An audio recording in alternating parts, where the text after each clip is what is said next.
이란전쟁 교훈, 북핵 재평가위원회를 만들자. 이란전쟁 수렁에 빠져 허우적대는 미국. 이란전쟁이 뜻대로 안 풀리는지 미국이 총체적인 대혼란에 빠졌습니다. 가장 혼란에 빠진 인물은 도널드 트럼프 대통령입니다. 2주의 휴전 기간이 끝나가도록 종전협상이 타결되지 않자 트럼프 대통령은 안절부절 못했습니다. 그래서 이란과의 협상이 임박했다고 했다가 하루 만에 성사되기 어렵다고 뒤집었습니다. 19일에는 제이디 벤스 부통령이 협상에 불참할 것이라고 하고서 20일에는 협상장이 있는 파키스탄으로 가고 있다고 했는데 알고 보니 거짓말이었습니다. 백악관 실무자들이 21일 출발 예정이라고 정정했는데 벤스 부통령은 끝내 파키스탄에 가지 않았습니다. 전쟁 초기부터 입만 열면 거짓말을 하고 그게 하루도 안 지나 들통이 나다 보니 기자들도 트럼프 대통령이 한 말을 곧바로 보도하지 않고 이란이 뭐라고 발표하는지 지켜보는 기이한 현상까지 나타났습니다. 거짓말뿐 아니라 오늘 밤 한 문명이 통째로 사라질 것이라는 등 대통령이 하기에 적절치 않은 극단적 표현을 쓰거나 빌어먹을 호르무즈 해협을 열어라 이 미친놈들아 라고 욕을 하기도 했습니다. 또 자신을 신처럼 묘사한 그림을 게시하는 등 신성 모독을 하고 교황과 말싸움도 일삼았습니다. 미국 내에서는 트럼프 대통령의 정신이 온전하지 않다, 치료가 필요하다는 말까지 나왔습니다. 트럼프 일기 때 국가안보보좌관이었던 존 볼턴은 이란은 백악관의 공황 상태를 감지하고 있는 것 같다 라고 꼬집었습니다.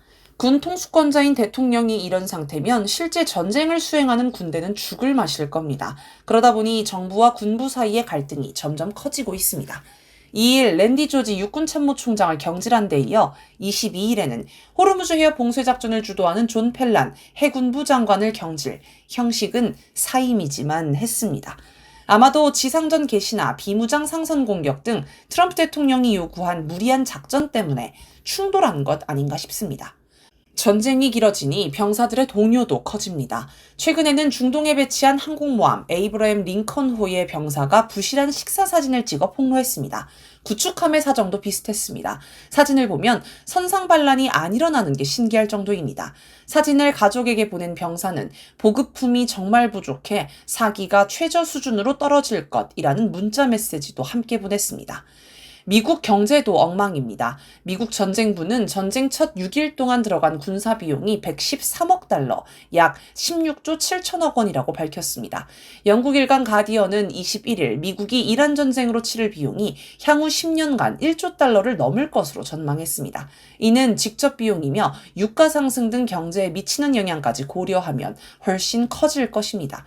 이런 가운데 4월 미국 소비자 심리지수가 전월 대비 3.5포인트 하락한 49.8로 나왔는데 이는 1978년 이후 최저치라고 합니다. 3월 소비자 물가지수 CPI도 전년 대비 3.3%나 상승했습니다.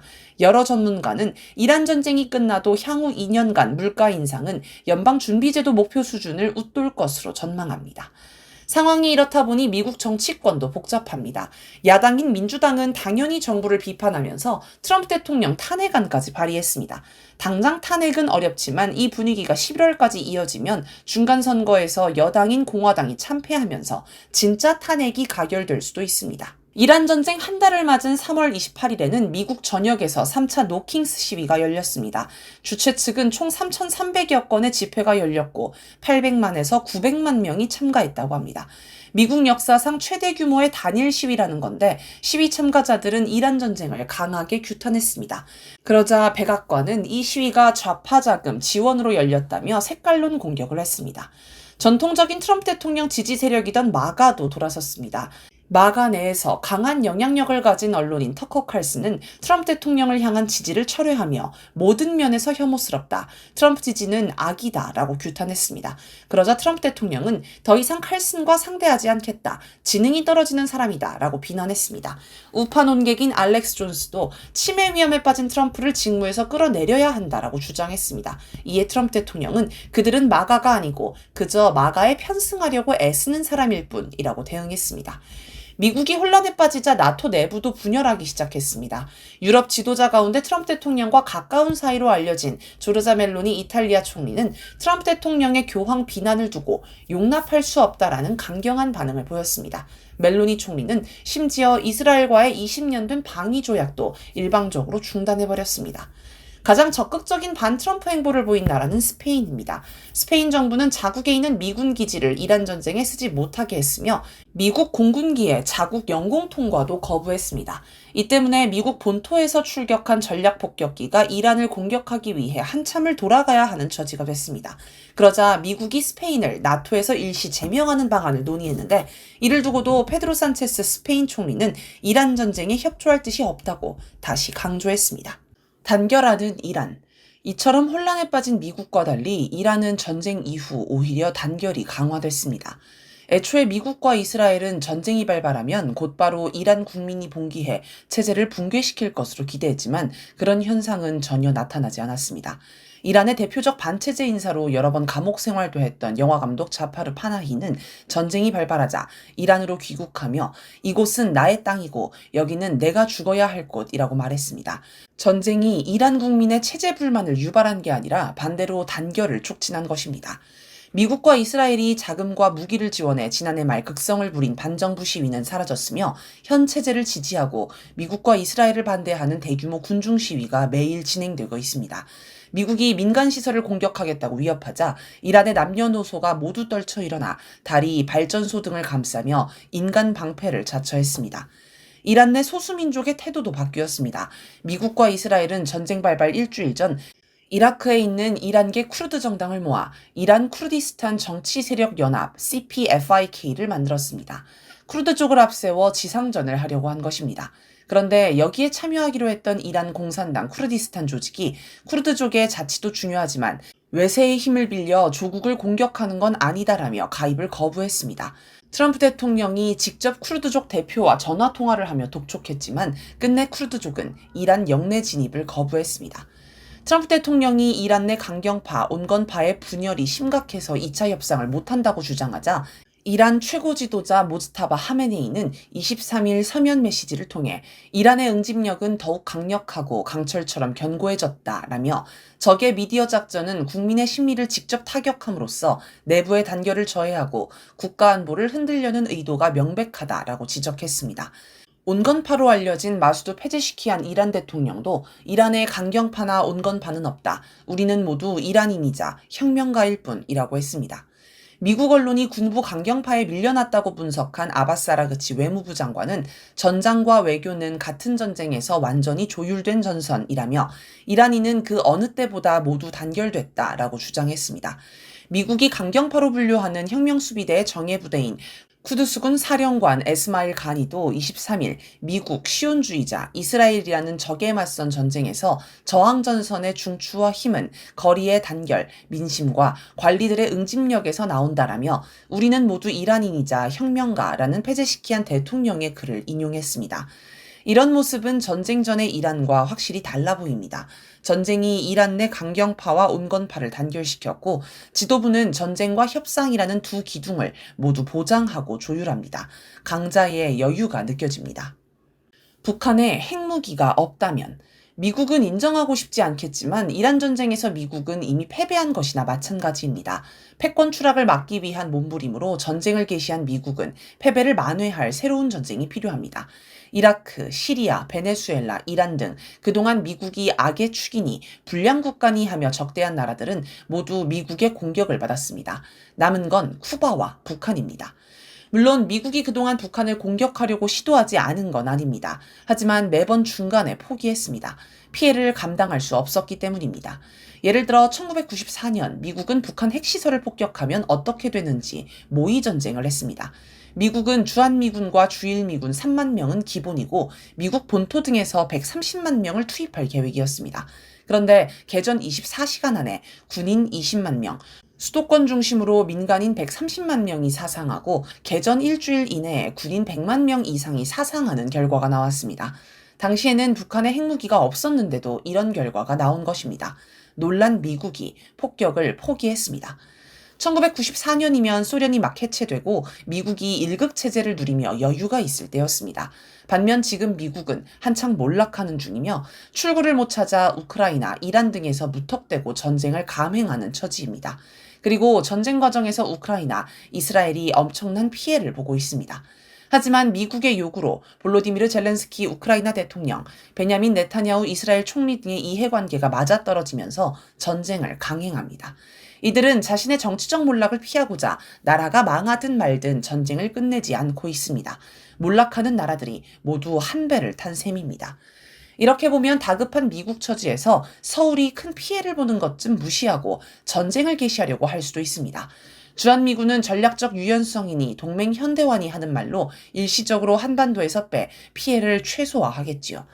하지만 미국은 북한을 공격하지 못합니다. 북한에는 핵무기가 있고 미국 본토를 타격할 대륙간 탄도미사일도 있기 때문입니다. 전쟁이 한반도에 국한되지 않고 미국 본토까지 번지는 걸 미국은 감당할 수 없습니다. 이건 국내 대다수 전문가의 일치된 평가입니다. 3월 5일 안상욱 국립부경대 국제지역학부 교수는 부산일보에 북한은 핵무기는 물론이고 대륙간 탄도미사일 ICBM을 보유하고 있다라며 반면 이란은 최대 사정거리가 유럽의 키프로스 정도를 타격할 수 있는 미사일 기술밖에 없다라고 분석했습니다. 북한은 이란과 달라서 미국이 공격하기 힘들다는 말입니다. 3월 9일 문장순 통일과 평화연구소장은 충북일보 기고글을 통해 북한은 핵을 일정한 수준으로 무기화했고 대륙간 탄도미사일 ICBM도 보유하고 있다. 북한 지도부가 극단적 상황에 처할 경우 핵을 사용할 수 있다는 것이 전문가들의 판단이라면서 이런 상황을 미국 역시 잘 알고 있다. 그래서 미국이 쉽게 움직이지는 않을 수 있다라고 주장했습니다. 3월 23일 문정인 연세대 명예교수는 한겨레 칼럼에서 북에는 핵무기가 있고 이란에는 없다. 북한은 최소 50개에서 많게는 100여 개의 핵탄두를 이미 확보했고 한국, 일본, 괌, 심지어 미 본토까지 타격할 수 있는 탄도미사일을 보유하고 있다라면서 핵 반격 능력에서 북한과 이란의 격과 비중이 다르다. 미국이 북한을 함부로 건들 수 없는 이유라고 주장했습니다. 해외에서도 이런 견해가 우세합니다. 3월 16일 미국의 스팀슨 센터 산하 38노스가 발표한 보고서는 이란 전쟁에서 북한이 찾은 가장 중요한 교훈이 핵무기는 실질적인 보호를 제공한다라는 것이라고 지적했습니다. 북한에 핵무기가 있기에 미국이 이란과 달리 북한을 공격할 수 없다는 말입니다. 3월 23일 박노자 오슬로 대학 교수는 문정인 명예교수의 글을 공유하며 1차적으로 북핵이 북한에 대한 미국의 공격, 즉 한반도의 황폐화를 막고 있다는 말씀인데 사실 맞는 말씀이라고 했습니다. 4월 19일 영국 일간 더타임스의 아시아 편집자 리처드 로이드 페리는 분석 기사를 통해 북한이 로스앤젤레스나 워싱턴도 타격할 수 있다는 가능성은 그 어떤 미국 대통령도 쉽게 감당할 수 없는 것이라며 이것은 유례없는 보험 정책이라고 평가했습니다. 북한 처지에서는 핵무기가 미국의 공격을 막아주는 보험이라는 것입니다. 이처럼 북한에는 핵무기가 있기 때문에 이란과 달리 전쟁이 일어나지 않습니다. 국가 차원에서 북핵 재평가 작업을 하자. 그동안 한국 사회는 북한 비핵화를 최고의 가치로 삼고 당연하게 여겼습니다. 북한의 핵무기는 한국을 침공하려는 무기라서 무조건 없애야 한다는 것이었습니다. 이 정책은 민주당, 국힘당을 가리지 않고 어떤 정부가 들어서든 바뀌지 않았습니다. 그런데 그간의 생각이 틀렸을 수 있다는 걸 이제는 인정해야 합니다. 국내외 전문가가 일치하게 평가하듯 북한이 핵무기를 가지고 있어서 한반도에 전쟁이 나지 않습니다. 우리에게 위협이 아니라 오히려 전쟁을 막는 억제력이며 강력한 수단으로 볼 수 있는 것입니다. 4월 16일 김어준의 겸손은 힘들다 뉴스공장에서 김어준 씨는 예전에는 다른 나라가 우리를 지정학적 위험이 있는 나라라고 생각했는데 저는 북한이 핵을 가지면서 저기는 전쟁이 안 날 나라로 바뀌었다고 봐요. 역설적인데 핵을 가졌으니까 핵의 억지력만큼 전쟁이 안 날 거 아니에요 라고 했습니다. 많은 사람이 이 방송을 보고 이렇게는 생각 안 해봤는데 듣고 보니 맞는 말이다 라며 무릎을 쳤습니다. 그렇다면 이제는 정부가 나서서 국가 차원으로 북핵 재평가위원회를 꾸리고 대대적으로 연구를 해야 하지 않을까요? 북핵의 효과와 영향력, 급변하는 국제질서 속에서 북핵을 어떻게 평가해야 하며 우리가 어떻게 대응하는 게 국익에 맞는지 기존의 관념을 모두 버리고 새로 수립하는 작업을 해야 합니다. 미국은 전쟁하기 전에 먼저 상대의 무장을 해제합니다. 리비아의 핵 개발을 중단시킨 뒤 침공했고 이라크도 사찰을 통해 대량 파괴 무기가 없는 걸 확인한 후 침공했습니다. 베네수엘라는 내부 배신자를 이용해 반격을 못하게 막은 후 침공했습니다. 미국이 북한을 침공하려면 반드시 사전에 북한 비핵화를 하려고 할 것입니다. 지금처럼 미국이 새로운 전쟁에 목이 말라 있는 상황에서 우리가 북한 비핵화를 요구하는 건 북한의 무장을 해제해 미국이 침공할 수 있도록 도와주는 길입니다. 미국의 꼬임에 넘어가 한국을 우크라이나, 이스라엘처럼 전쟁의 참화에 밀어넣는 참으로 어리석기 그지없는 짓이 되는 것입니다. 국가 차원에서 북한 핵무기에 대한 평가를 다시해 북핵이 한반도 전쟁을 억제하는 점을 긍정적으로 평가하고 북한 비핵화 주장을 주도적으로 철회하면 한반도 평화를 공고히 하는 실리를 얻을 뿐 아니라 한국의 국제적 권위와 위상도 올라갈 것입니다. 그리고 꽉 막힌 남북관계 개선의 전기가 마련될 수도 있을 것입니다.